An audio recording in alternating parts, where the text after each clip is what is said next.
right, question 6. Right, a hospital stored one type of medicine in 2 decagram containers. Based on the information given in the box above, how many 1 milligram doses are there in one 2 decagram container? All right. So they told us 1 decagram is equal to 10 grams and 1000 milligram is equal to 1 gram. So this one is like a unit conversion here. Okay, so we're trying to convert, we want to know how many milligrams are in 2 decagram, pretty much. That's what we're trying to do.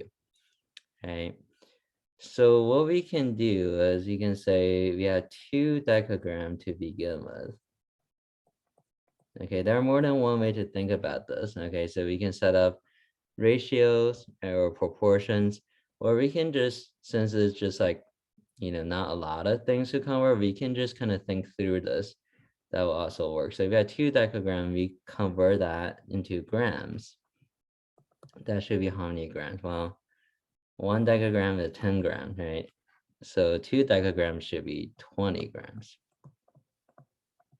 Okay, 2 decagrams should be 20 grams.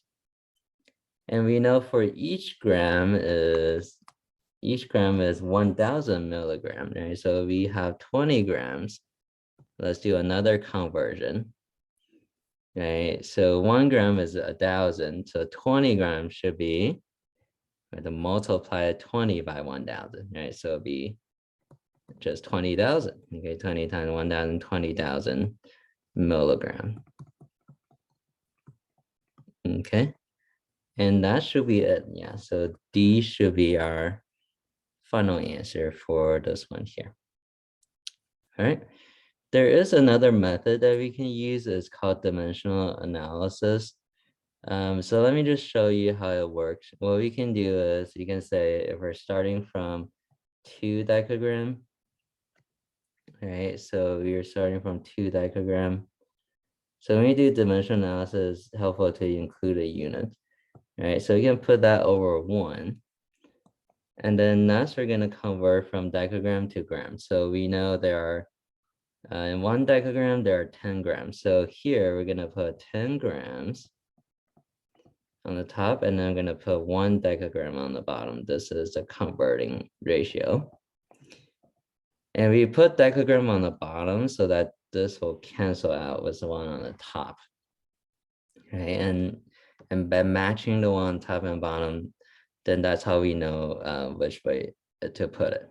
Okay, so we will put 10 grams over 1 decagram.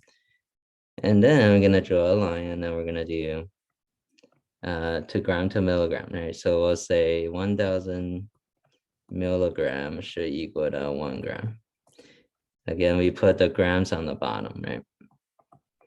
Grams on the bottom so that the unit here, not the one, but the unit will cancel with this gram right there. Okay. See, after we have all that, right, we can just say this is equal to, the unit should be a milligram. That's what we want. Right. And to solve this, we can just go ahead and multiply all the fractions together. So we'll multiply the top number together, and then we'll divide by the bottom number. Okay, so multiply the top by the top and the bottom by the bottom, and then we divide them. So on the top is 2 times 10 times 1000, 20,000. And then on the bottom is 1 times 1 times 1, it's just 1. Okay, so 20,000 divided by 1, again, will be 20,000 milligrams. Okay, so we get the same answer here for number 6.